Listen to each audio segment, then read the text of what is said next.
Okay, so today we're going to finish talking about this subject at last.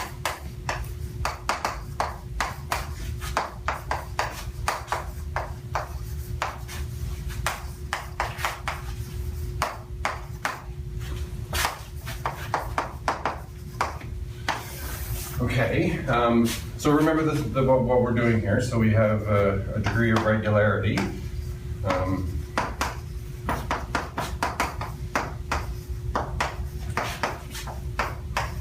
For families of mappings, like so.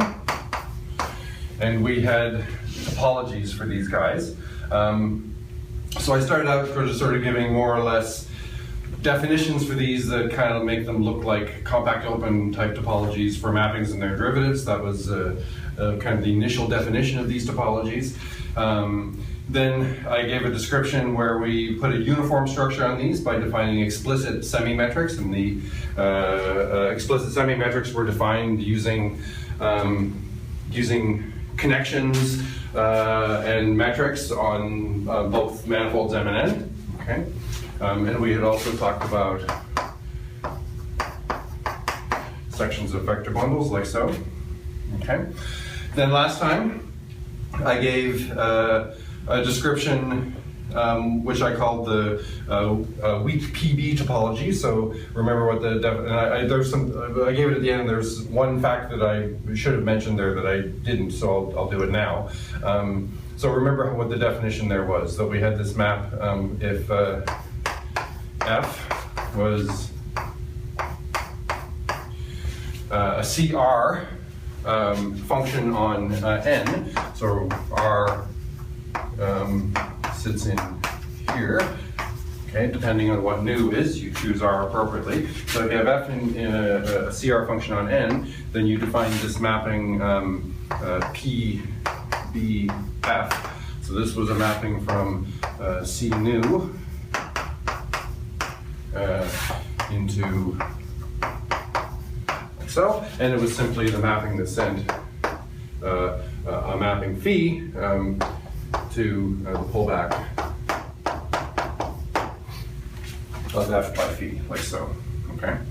And so I claimed that in most cases, the initial topology defined by this family of mappings indexed by these functions F agreed with these other kinds of topologies that we talked about. And so I said that this is definitely true when for these three, okay, so for finitely differentiable with Lipschitz top derivative and smooth, definitely true there. Almost certainly true in the real analytic case, and in the holomorphic case when M and N are Stein, okay?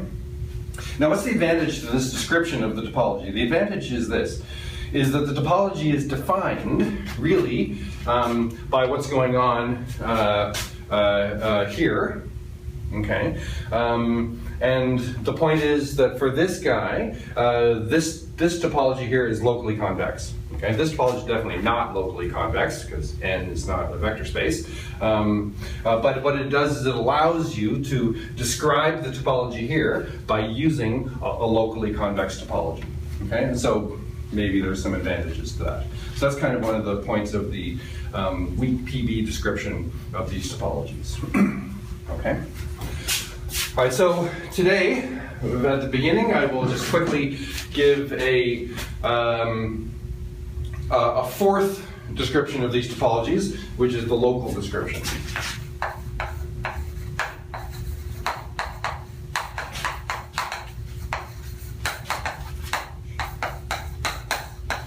Okay, so in other words, using coordinates. Okay. All right, so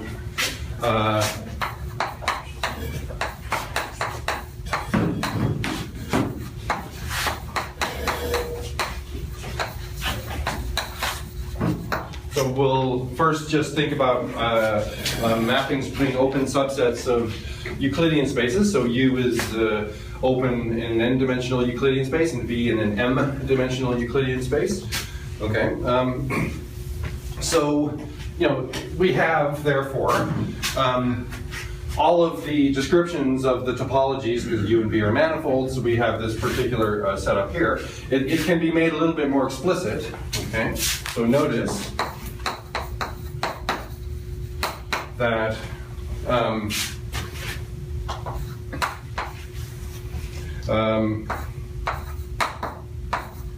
okay, so if you consider just jet bundles here, so in the case of manifolds, we don't have a nice decomposition of this space into derivatives order by order, but here, because everything is flat, you do, and so this thing is naturally isomorphic to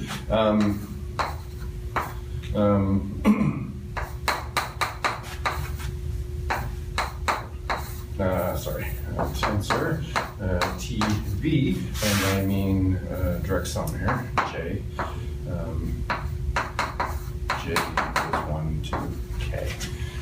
Okay, and these are all spaces, right? So U is a subset of Rn, and so this is really, you know, Rn star, and this is really Rm, and this isomorphism here is really canonical, and it's canonical because you can just apply all of our previous constructions. And what did we need for our previous constructions? We needed connections on M and N, and we needed Riemannian metrics on M and N. Well, U and V come equipped with natural flat connections, okay, the one that makes their tangent bundles a product, and they have natural Euclidean inner products. Okay, so this isomorphism in some sense here is canonical. It comes just from these guys being open subsets of Rn and Rm. Okay, so lots of things that we talked about here just become straightforward in this setup, and that straightforwardness is represented by the existence of this canonical diffeomorphism. All right. Okay, so then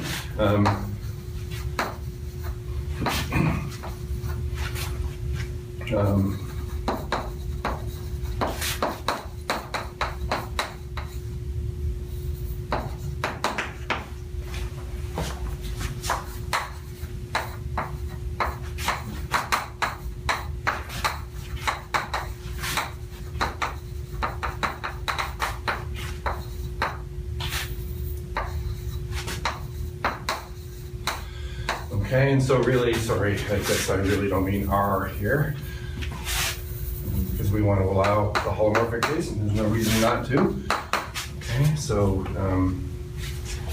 I'll let F stand for either R or C, depending on what I'm doing. Okay. All right, and so you have natural semi-metrics. In fact, because here V is sort of a vector space, these, you know, although it's not all of FM, you can certainly think of mappings taking their values in V, therefore it's taking their values in this vector space FM. And so these semi-metrics are in fact semi-norms in this case, okay? Because the manifold sits inside a vector space. All right, so you have natural semi-norms here, and the semi-norms are defined using normal Euclidean structure for Euclidean spaces. So they're like, you know, standard kind of L2 norms for standard L2 Euclidean norms. Okay, and you can equivalently use infinity norms in place of the L2 norms or any other kind of norm. Okay. All right, so we have these natural topologies here, and they have very kind of standard descriptions.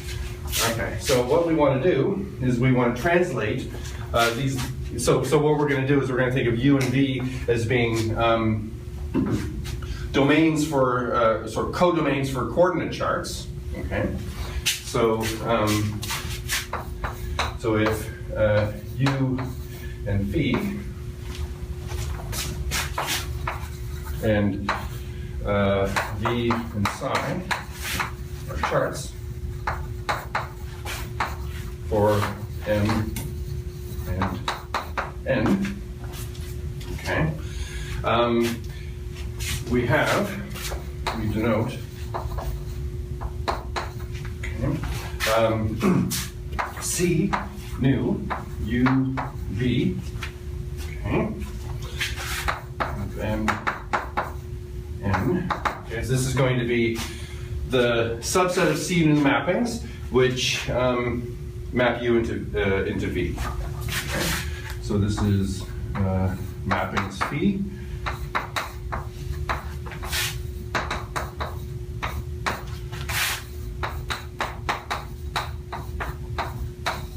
So, okay. All right. So then we have inclusions. Okay. So you have an inclusion, of course, of each of these, okay, into here.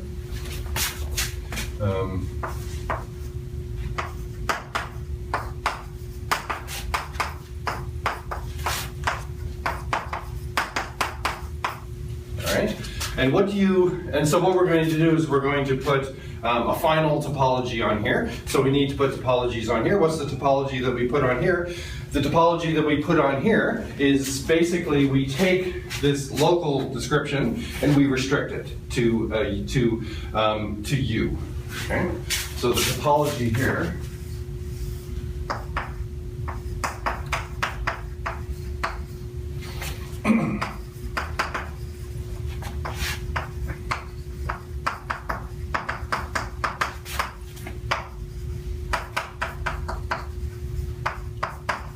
Okay, so we take mappings from M to N, we restrict them to U, okay?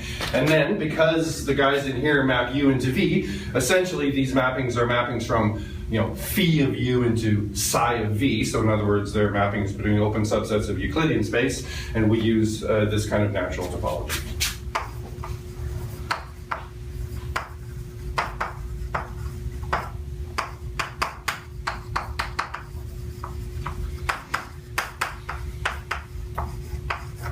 Okay. All right, so this is kind of the local description of these topologies, and the fact is,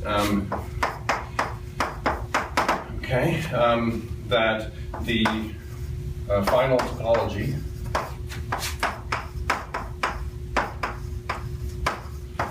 for C nu of Mn, okay, induced by all of these mappings, where U and V are run over all possible domains of coordinate charts for M and N. Okay. So indexed by charts U phi and V psi. Okay. This agrees with our other topologies.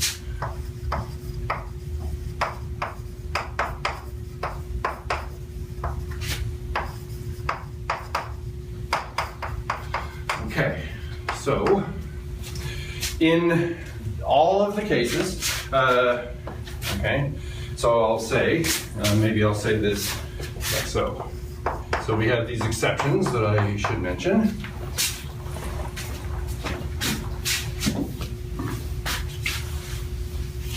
Actually here, the only possible exception, so I'll actually just write it here, except possibly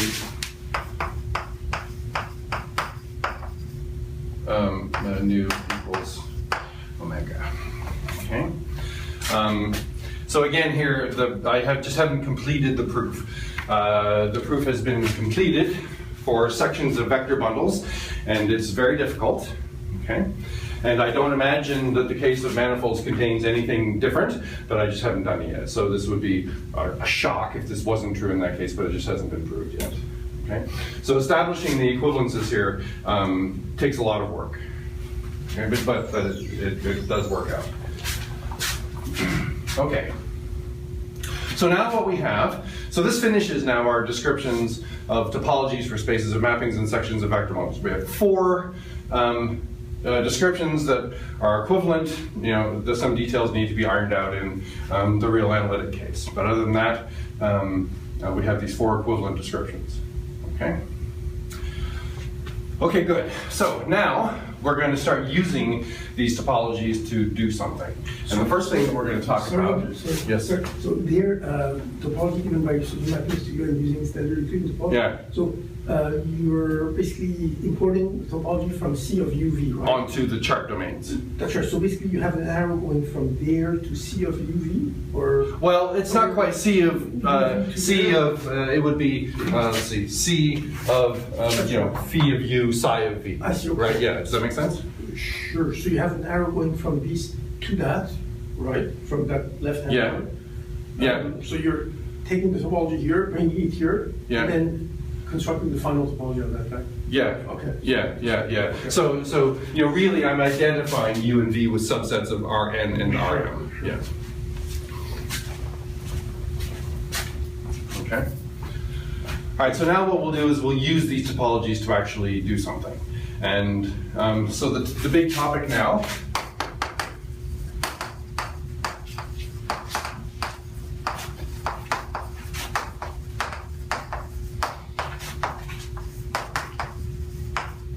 Is so this is a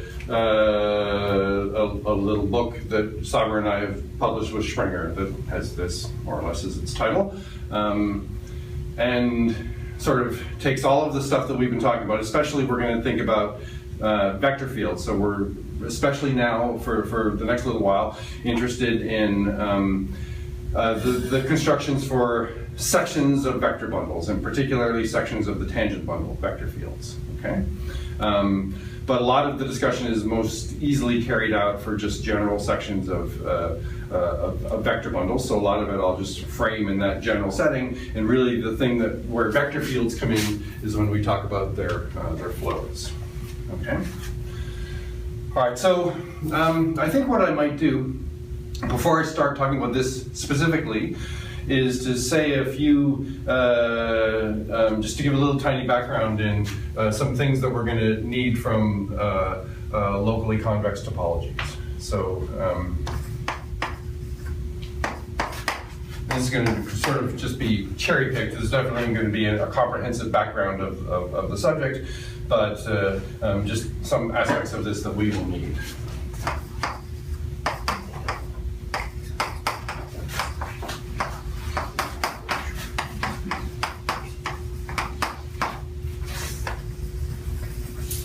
Okay, so remember that a locally convex topological vector space is so we're going to be thinking about the real and complex case. So again, I'll use the symbol F. So we had an F vector space V with a family PA of semi-norms.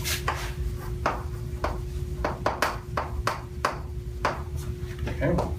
So semi-norms, remember, they have all the properties of norms except that there may be non-zero vectors whose semi-norm is 0. Okay. All right. And so basically, just as a sort of reminder about how these descriptions go, okay, so let me say some basic things about locally convex spaces. So if U and V are locally convex topological vector spaces, okay, defined by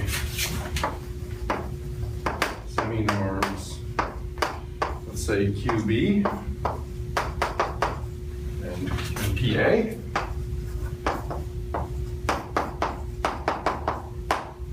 Okay.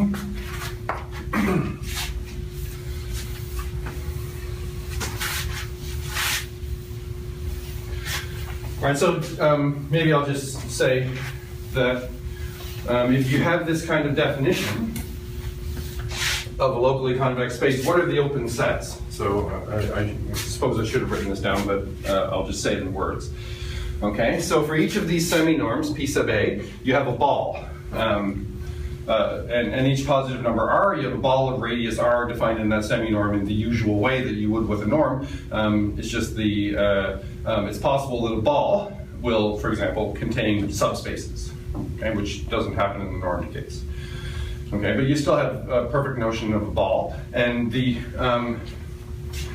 collection of sets that are those balls form a subbase for the topology. So that means that every open set is a union of finite intersections of those balls. Okay, so that's how you define the topology associated with this family of semi-norms.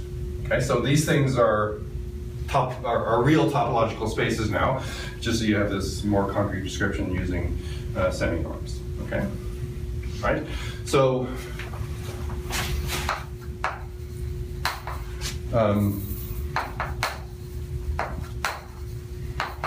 Okay, so let's say A.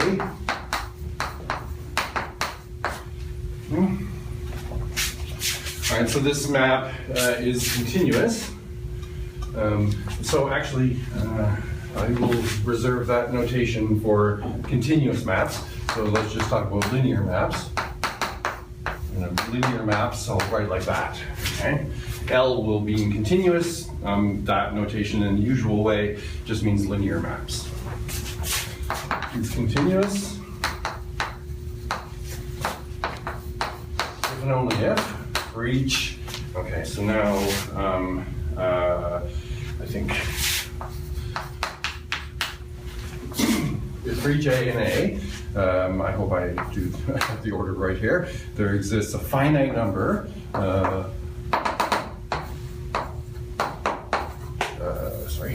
B, okay, such that P A, okay, of L of U, oh sorry, A of U, oh sorry, A is a crappy notation here, I apologize. I'm using it also for my index sets, I'll write this as L. Okay, all right. Is less than or equal to some constant. Let me write it like this. So I'll write it as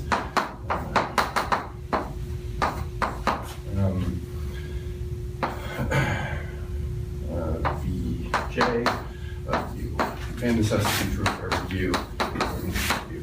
Okay? That's continuity. All right, so basically, if you just have a single norm that defines these guys, you can choose k equals 1, right? This is the statement that for normed vector spaces, continuous maps are equivalent to bounded. Okay, but here it's not the same. You have the finite number. There will generally, what is true is there will be some continuous semi-norm, namely the semi-norm Cj, namely the semi-norm which is the sum of these semi-norms, for which you can write this as Pa is less than or equal to Q of U. Okay, so you can do this with a single semi-norm, but because I've chosen to define the topologies by fixed families, this is the statement that you get. Do these semi-norms depend on U, or is this independent? No. The choice of semi-norms is made initially. But here, this bound? No, for every U. I have the for every U in the right place. Okay. Yeah. Just like in the Banach space bounded case, right? That formula holds for every U. Yeah. Okay.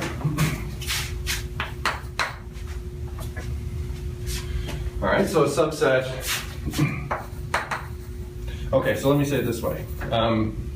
Every locally convex space has two natural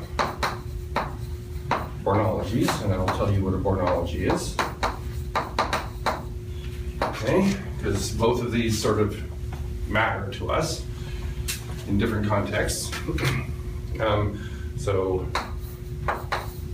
call a Bornology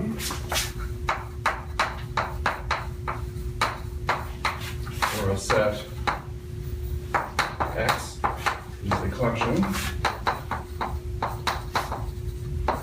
B of subsets. Okay, or set of subsets. Okay, so 2 to the x means the power set of x. Okay, so it's a collection of subsets with various properties.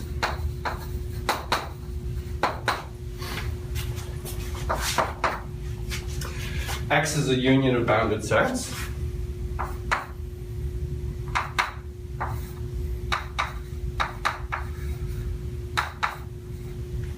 Okay, X is union of its bounded sets. Subsets of bounded sets are bounded.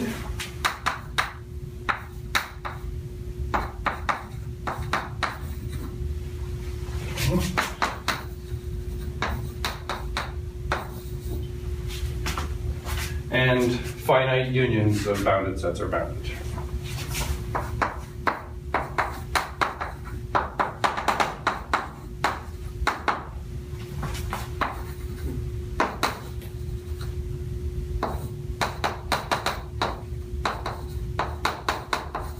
Okay, so that's what a Bornology is.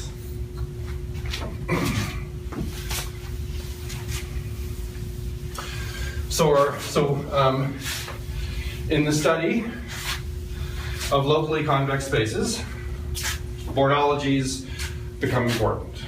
Okay? So I don't know if you remember afterwards at the seminar that we had with Pantelis from Kriegel and Michor, and it was Bornological stuff. Yeah. So it shows up, and it's an important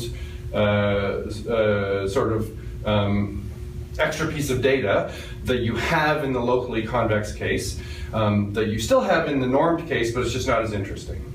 Okay, and I'll maybe, if I remember, I'll say something about that. Okay, so a locally convex topological vector space has two natural Bornologies. So one is the so-called compact Bornology, which every topological space has, okay, whose bounded sets are exactly the relatively compact sets. Actually, in the terminology that I've kind of decided I want to use instead of relatively compact is pre-compact. So pre-compact means that the closures are compact. Okay? So every topological space has this compact Bornology. Okay? A locally convex space has another Bornology, and these two do not necessarily agree. So one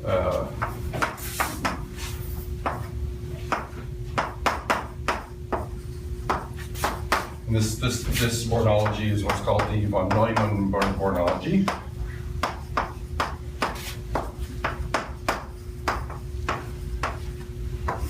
Okay, and the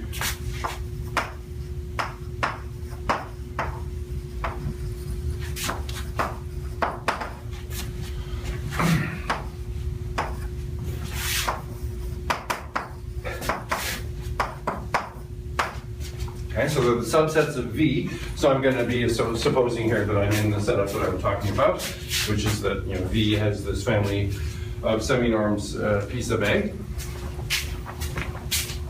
And the bounded sets in the von Neumann Bornology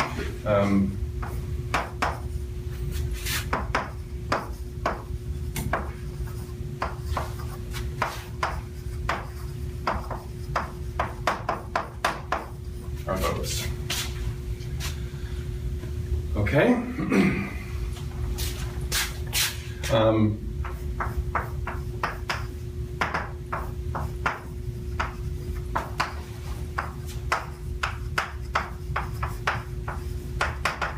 So these two Bornologies disagree.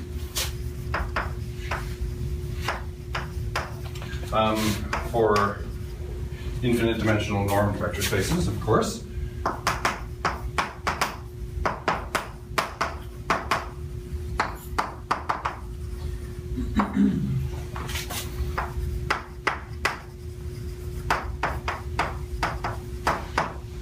Okay. Obviously, they agree for finite dimensional norm spaces. But what's also true is that there are infinite dimensional locally convex spaces for which these two things agree.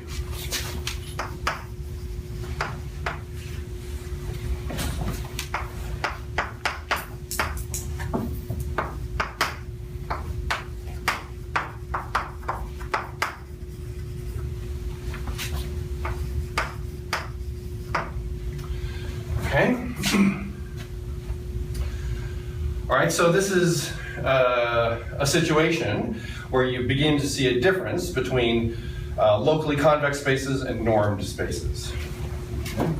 Another difference is here. So what's true is that a continuous map, a continuous linear map between locally convex spaces is bounded, but it's not necessarily true that a bounded map, one satisfying a relation like that, is continuous, a linear map. All right, so there's places where the theory of locally convex spaces departs from the theory of Banach spaces.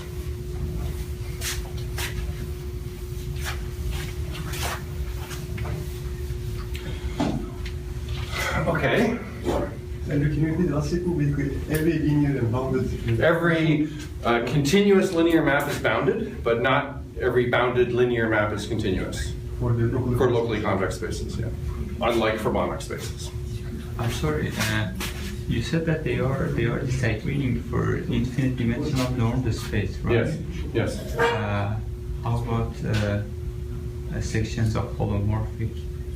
They still, I mean, they disagree always here because the unit ball in a infinite dimensional normed space is bounded, but not relatively compact.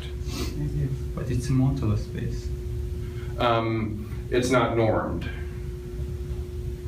It's not normed. If you consider it for bounded sections.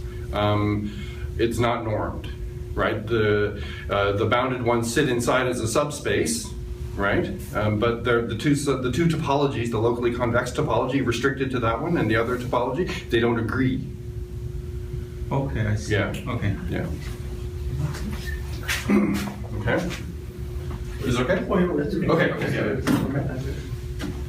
All right. So one of the things that I want, so I mentioned this strange property of Suslin. So what I want to do is, and we're gonna see an interesting sort of two places where the properties of Suslin space arise, and I think the best and the best way to sort of see that is to look at that both of those in a general setting. So let me do that. Okay. So here's what we're going to do. We're going to let U and V be locally convex topological spaces. Actually, I take it back.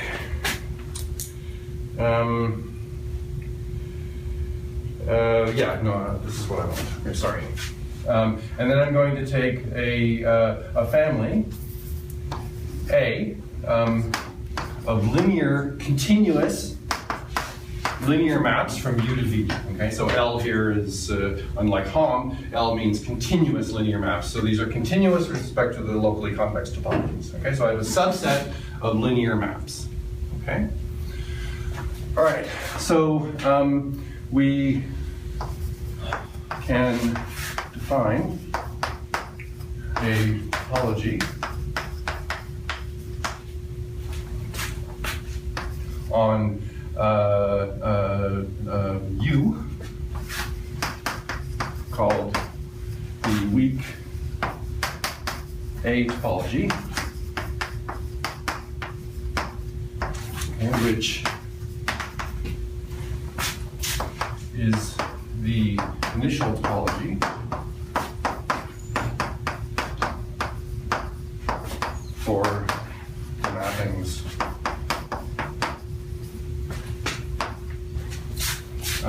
A from U into V. Okay? All right, so V has a topology now. Okay? U has I am assuming that U is a locally convex space, so it has its locally convex topology. It also has this initial topology, which I will call the weak A topology. Right? So it's the coarsest topology for which all of these maps A are continuous. Okay? Sorry. So A is a subset of LUV up there? Yeah, sorry. Yeah, thanks. Yeah.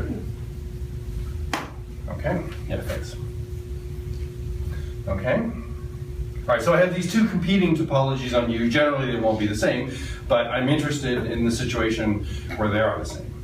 Okay.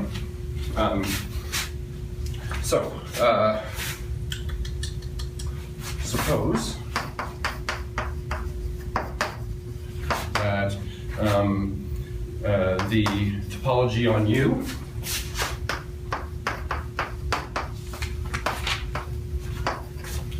and the weak A topology agree. Sorry.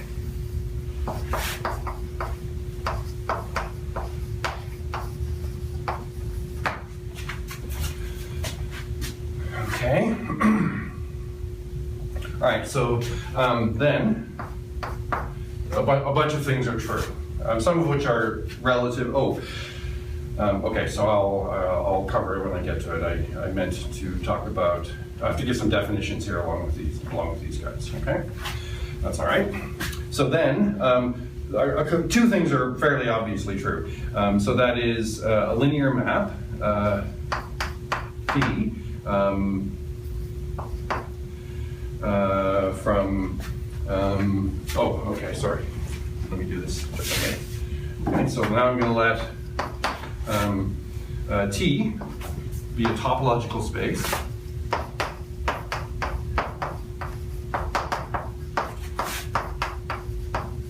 Okay, arbitrary topological space.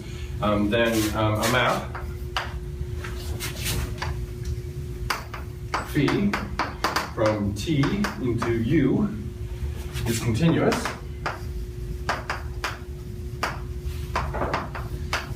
If and only if phi goes with A, like that, is continuous for every A in A. Okay, so that's just more or less an immediate consequence of my assumption that these two topologies agree.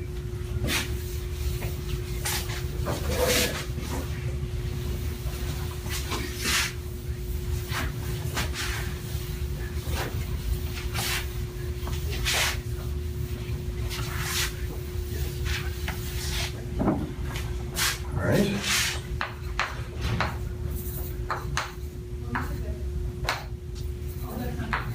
Okay, so I take a subset B in U, and I'm going to say that it's bounded if and only if its image under each of these A's is bounded.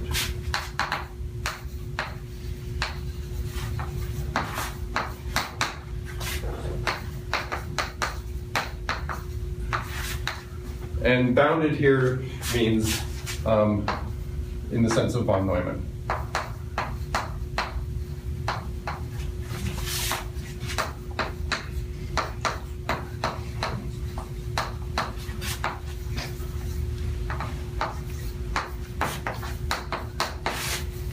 Okay, so again, that's a direct consequence of the fact that I'm assuming that these two topologies, the topology on U and the weak A topology, agree.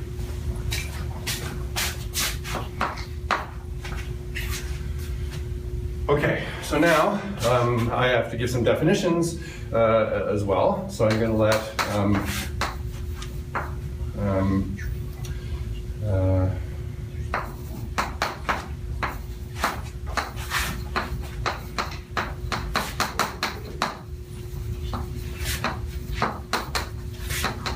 okay, so now I'm interested in measurability.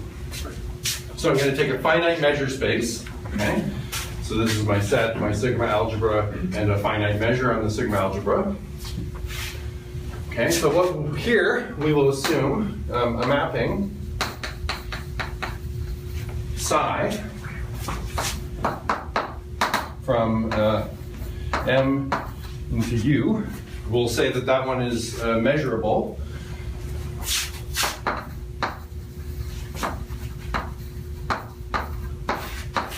If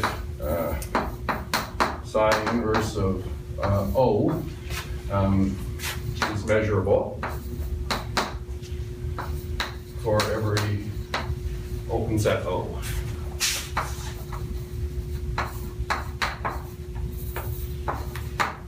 Okay, so we had discussed various definitions of measurability in Rob's seminar last week.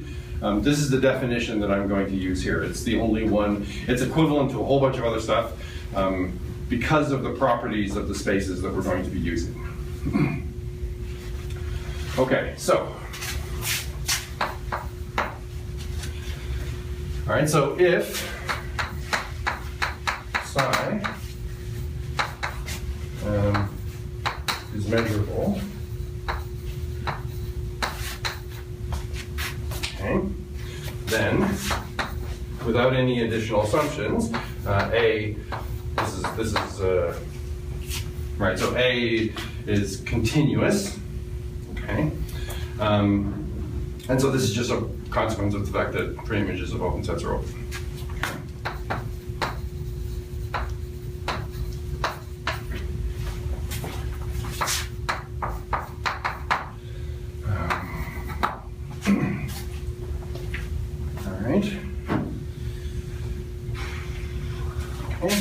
Now, what about the converse? The converse is not generally true. Okay, so you have to make some assumptions here. So if U and V are Suslin, okay, so this means that they are images of complete separable metric spaces.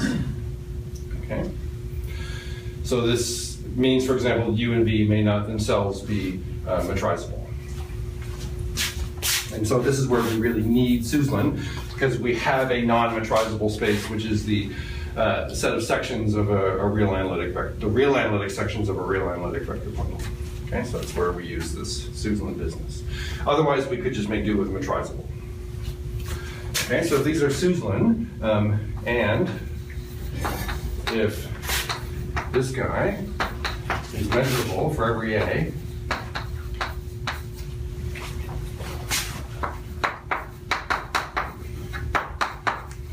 then size is measurable.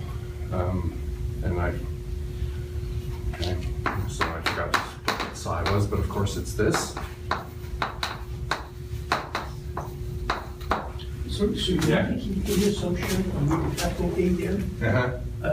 What if it's just reduced to one element? Or? The topology agrees. Yeah. Where is that going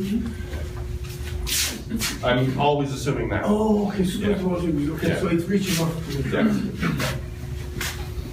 Yeah.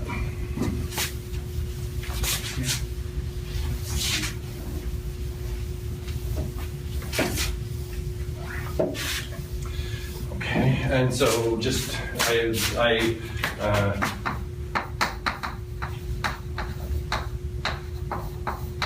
I don't like assuming Hausdorff as one of my assumptions of a locally convex space, and sometimes you don't need it, but here you need it. Okay, so as I said, this is clear. I will actually outline the proof of this fact, because it indicates where the Suslin magic happens. And I think it's worth understanding that, or else it just seems like a bloody mystery. Okay, so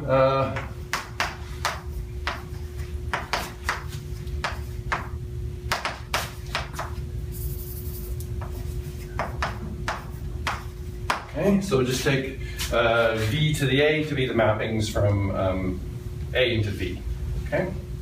All mappings. And so this with the product topology,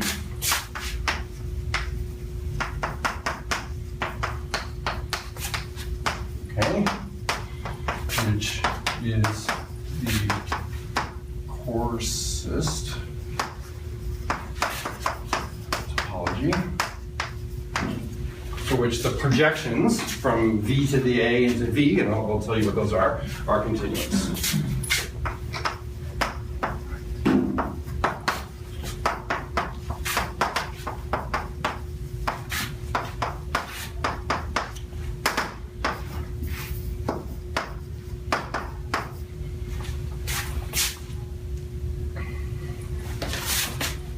Okay, so these mappings, okay. All right. So what is this mapping? Okay, so it takes an element of v to the a, which is a phi. Okay, so it's a mapping from a into v, and it just gives you phi of a. Okay, so that's if you v to the a is the topological product of these things. Okay, or even set theoretic product. Okay, this is the projection onto the eighth factor.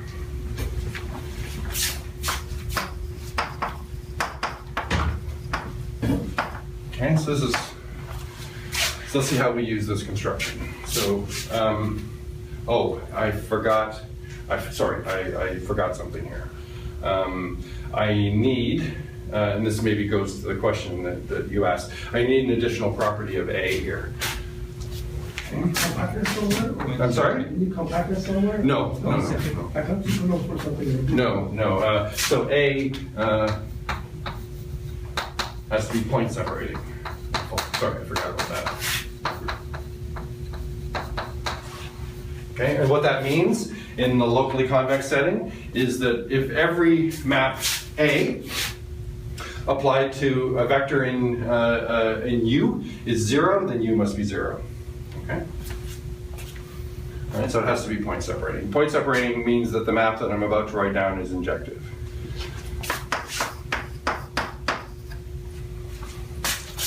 Okay, so I have a mapping, which I'll call iota sub A. This maps U into V to the A. Okay, and so what is this mapping? Okay, so it sends, okay, so for every U, it's going to, sorry, that's the script A, not a thing like that. So you assume households on U, and you assume the topology of U and the decay topology of U. Yeah. Doesn't that kind of lead or imply point separatingness of capital A? Again, well, yeah. I'd have to think about it. I don't know. The topologies agree. Possibly, but I'm not sure. Yeah. Okay. Okay. All right. So what is this mapping? So this is a mapping. It takes an element of U and gives me an element of V to the A. So what is V to the A? V to the A is a mapping from A into V. So this guy is therefore taking as its argument an A. And of course this is going to be A of U. Okay. This is an injective linear map. Okay, so what do I need to show? I need to show, so I have to do this mostly for myself to organize what I'm thinking about.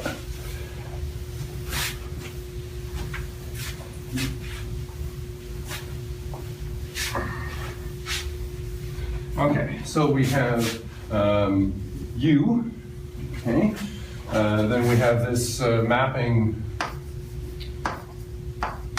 psi like this, okay, and what I really need to show is I need to show that the pre-image of open sets here is open here, okay, so I have mappings like this, okay,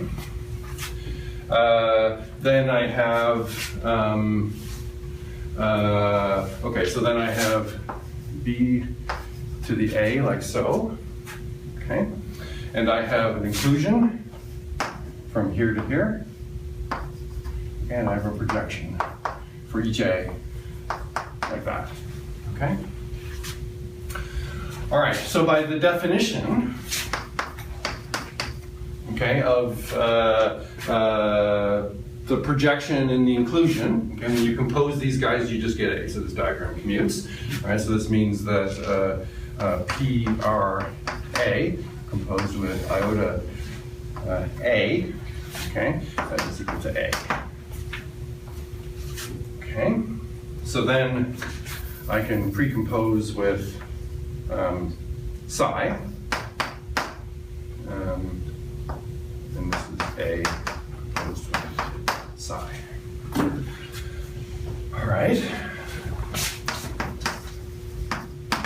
Okay, so then, if you now take a Borel set in V.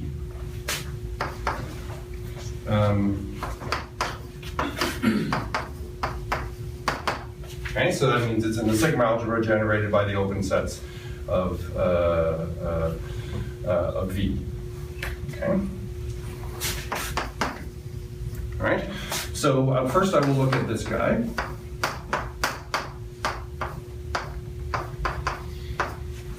All right. So what's this? Okay. So this is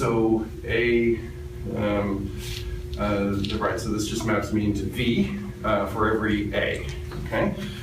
So what's this? By this line here, this is iota A composed with psi, preimage of projection, preimage of B.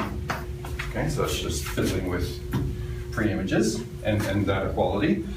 All right, now, so the first thing I'm going to do is I'm going to show that for every Borel set, this thing is measurable. All right, so why is that? Okay, so first of all,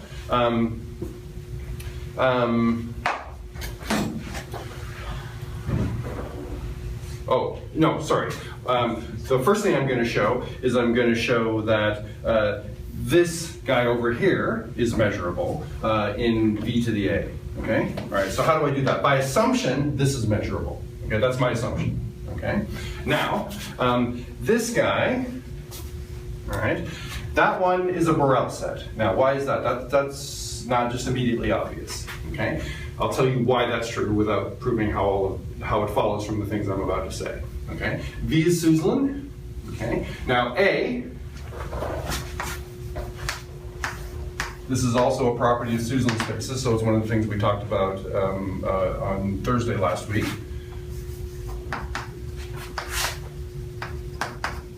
You can assume without loss of generality that A is countable. Why is that? So what's the main part of the without loss of generality argument there? It's this, that if you have a Suslin space and a family of point separating mappings, okay, there is a countable point separating subset.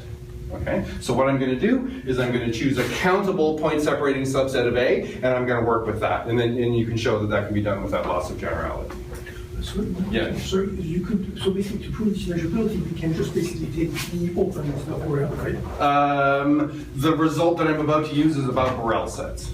I see. Yeah, it's not about continuity. Those two things are different. But because you have the sigma algebra generated by open sets on the right, you can just restrict yourself to preimages of open sets, right?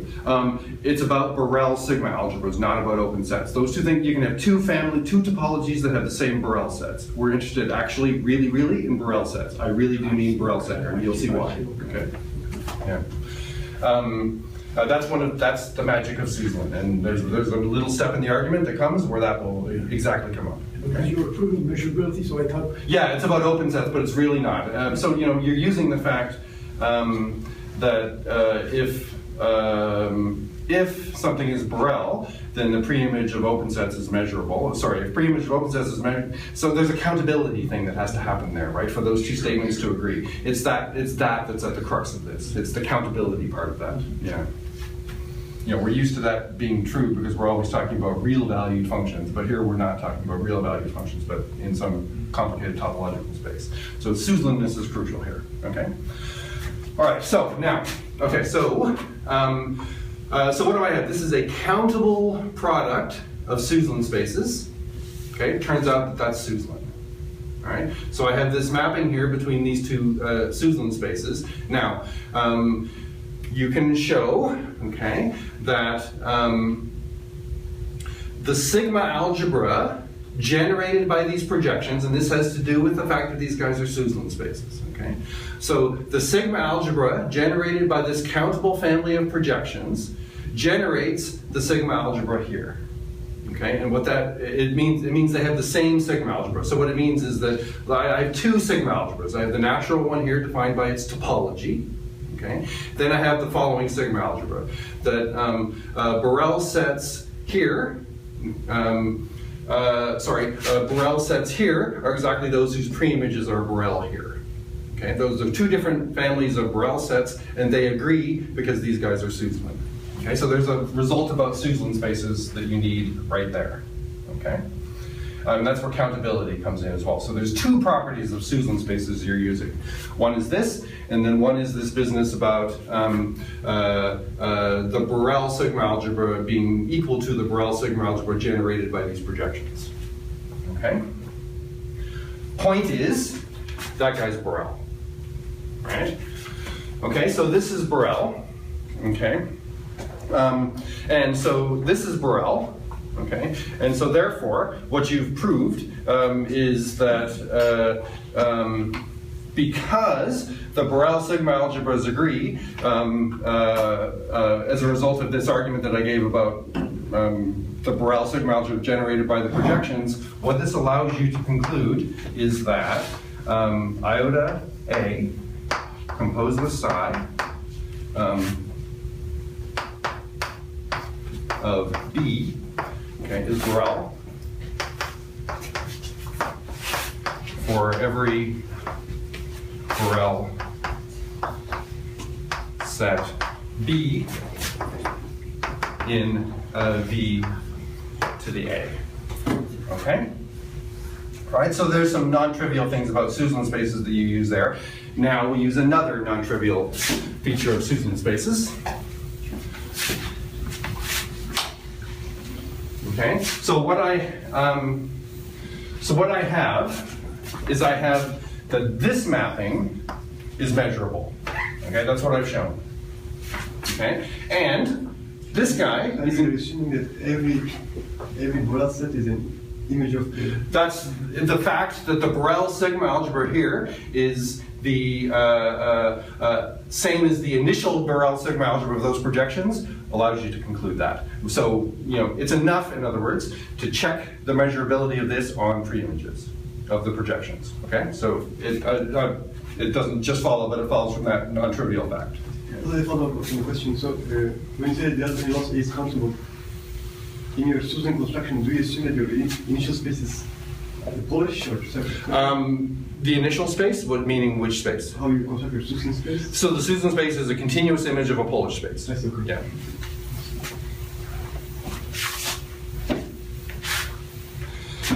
Okay, all right, so now I have, all right, so it seems like we're kind of getting somewhere. So this map is measurable, okay? U is a subspace of this guy, right? Because this inclusion is injected. So I'm thinking of U as being a subspace of this, okay? So now, again, because U is Suslin, okay, and because the topology of U induced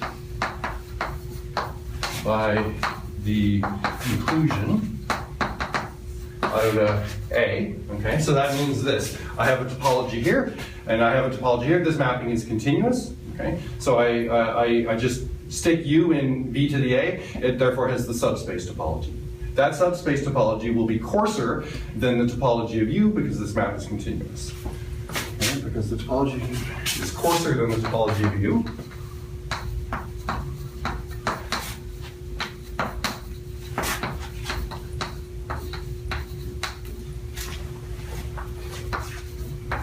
Okay, the Borel sets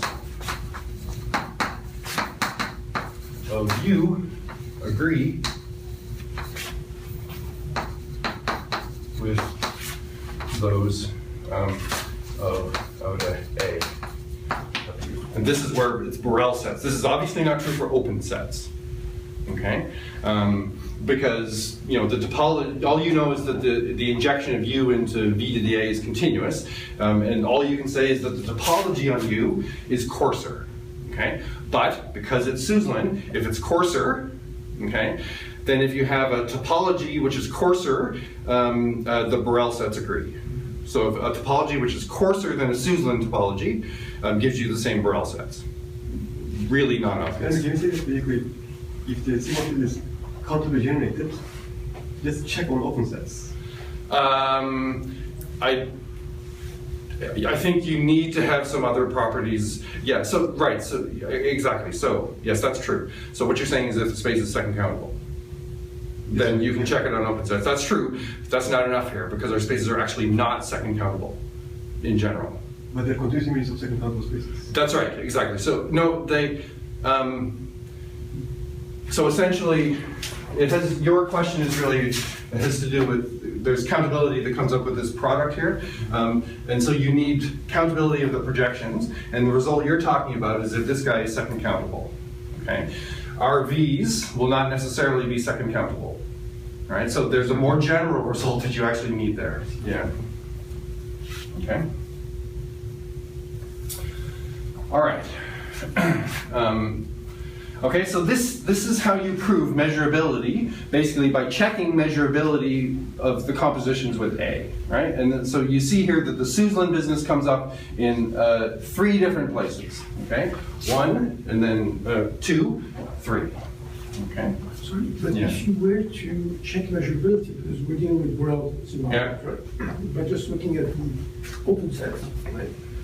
You will get immediately that the pre-image of what open in V is open in VA, or topology. But, Where would things fall apart? Where would you get blocked? all right, so what is it that you're going to say? What? You're going to say that the pre-image here, so I, Take the open, yeah. and then let's see, sometimes where would things fall apart? Right. I think I may have defined measurability wrong. I may have actually meant to say that the pre-images of Borel sets are measurable. I see. I think that's a good. Actually, I have to double check that. Because otherwise- Yeah. You're right. You're right. I have to check actually what that is there. Yeah. That's, Then that changes. Exactly. That's a good point. Yeah. But I have to actually make sure that I wrote that correctly. But yes, thanks. Yeah. Do you remember if we did that right? I don't remember. Yeah, I have to check that. Yeah. Okay. But you definitely need to show that pre-images of Borel sets are measurable. So this is about Borel sets. Okay. Good. Yeah. Thanks. Okay. Good. All right. So now. All right, so that's about measurability. So again, we're going to see 2 places where this result is going to be used. We're going to have sort of a space that we care about, which is U, okay? And then we're going to have these mappings. And what we want to do is we want to check measurability into U by checking the measurability of the compositions with all these mappings A. And we're going to see that come up in 2 places. All right, now integrability.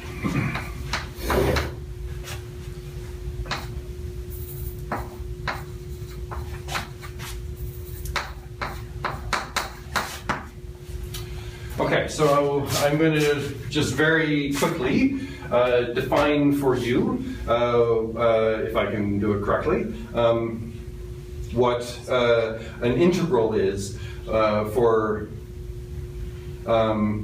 things taking values in locally convex spaces. So this is the definition, the construction of the Bochner integral, and it really mirrors very closely the definition of the Lebesgue integral. Okay. All right, so a simple function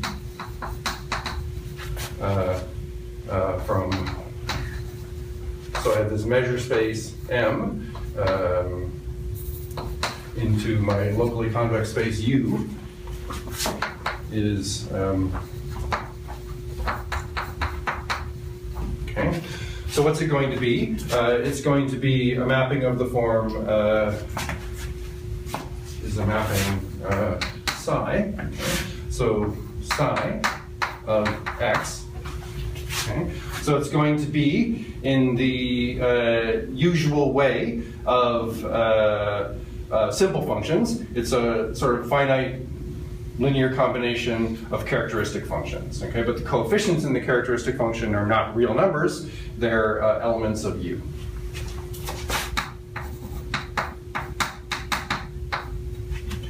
it's going to be characteristic function of some measurable set, and I'll call it, I can call it, no, I shouldn't call it A, I'll call it B, right? So a measurable set B, J of X times some vector Uj.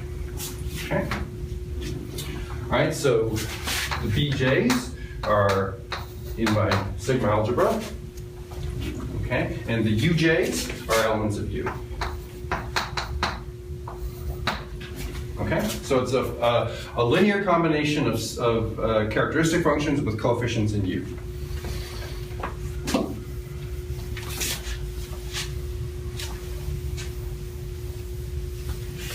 Okay, so a mapping psi again from M into U is Wagner approximable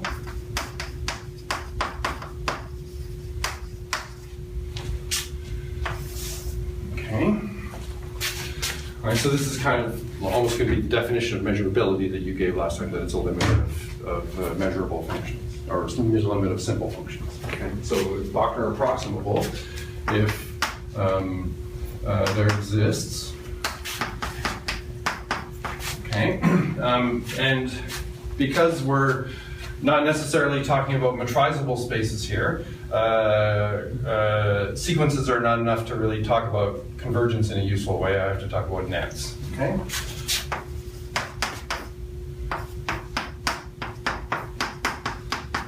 Okay, so I have a net of simple functions.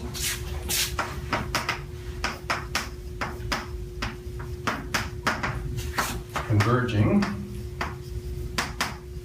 pointwise almost everywhere to psi. Okay. And so, okay, so a mapping. So let me say it this way.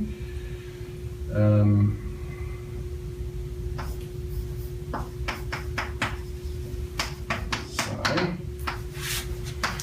U is Wagner integrable. Okay. Okay, so obviously here I can define the integral of these in the obvious way, right? So the integral of a simple function of psi d mu is obviously just going to be the sum j equals 1 to k, measure of bj, j. Okay? Okay, and so here, so it's Wagner integrable if there exists a net of simple functions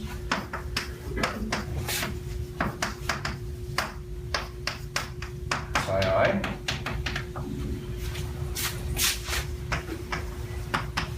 such that the net of integrals, okay, these guys converges in U.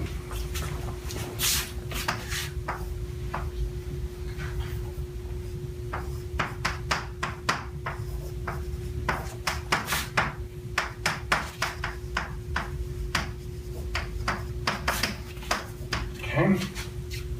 And the thing that it converges to is called the Wagner integral.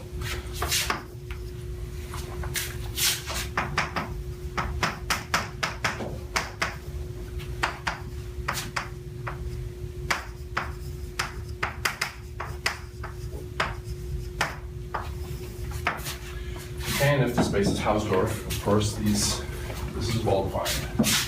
Kind of a trivial point, approximating net, I guess, of simple functions, yes. Okay. Yeah, kind of a trivial point. Sorry?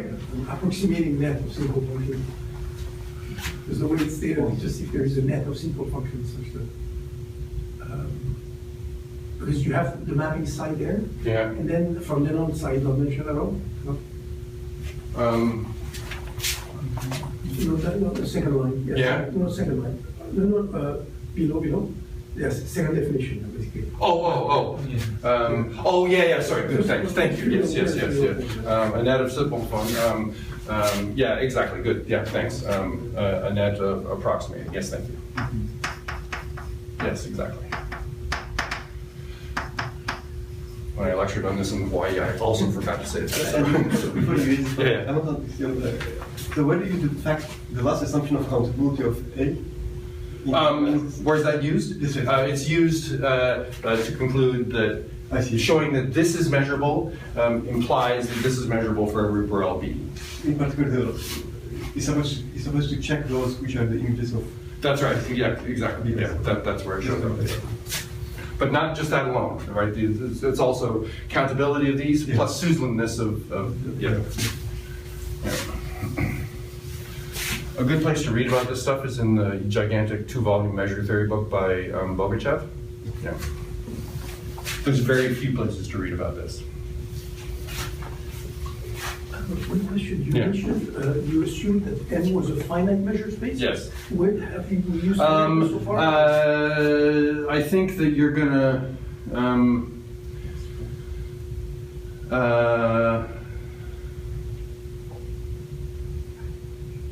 I think you'll need, instead of simple functions, countably valued functions for bigger spaces.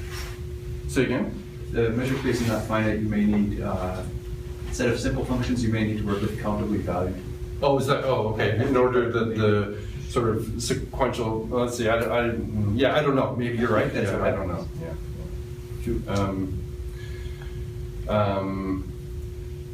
Let me say something, and it certainly is going to be kind of relevant there. And okay. So let me say a fact about how can you check Bachner integrability.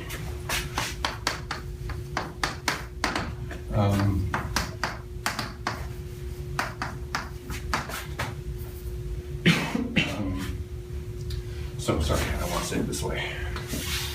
So under conditions on U, Bachner integrability can be reduced to kind of a standard Lebesgue characterization. And here's so if U is complete, inseparable, which all of our spaces are, then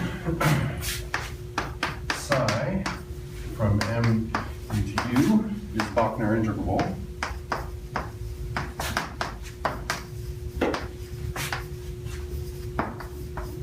If and only if. Okay, so psi takes values in U. So what I'm going to do is I'm going to take a continuous semi-norm P. Maybe I'll just say P sub A, because it's one of the semi-norms that I said was defining the topology of U. And actually, I guess I used Q there. Q on U. Yeah, that's right, yeah. Okay, now this guy takes its values in R. Okay, so I can say Lebesgue integrability of that.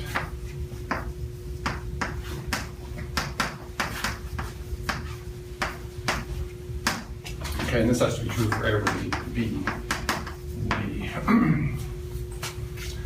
Okay, so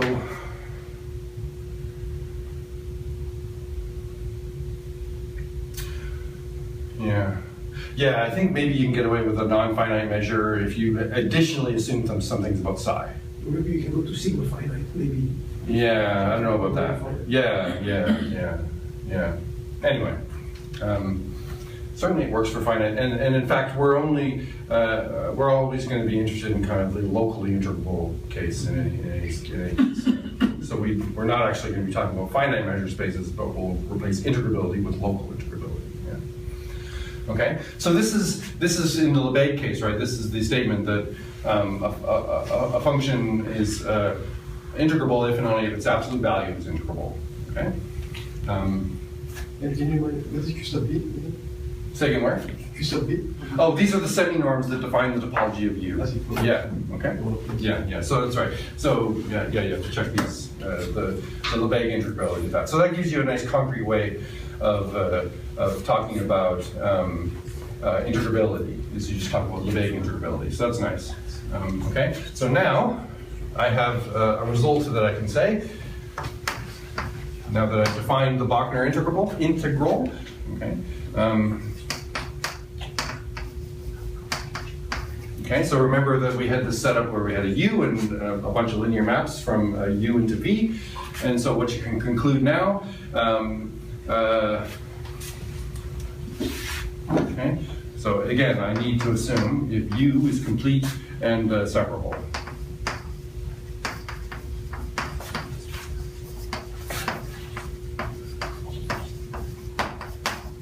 Okay, if that's true, then psi M into U is Bachner integrable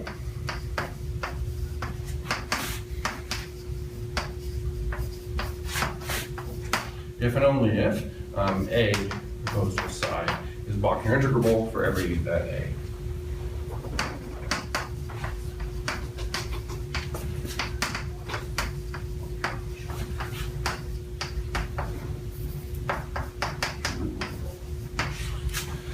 Okay, so as I say, there's going to be two places where we're going to have this business where we have a locally convex space U and a locally convex space V, a family of mappings between them, and we're going to be interested in talking about things about U by checking them on these mappings which map U into V.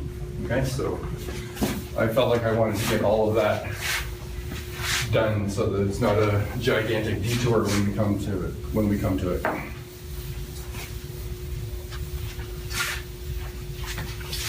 How am I doing on time? 18. We will stop. Okay? So next week we'll actually talk about vector fields. Okay.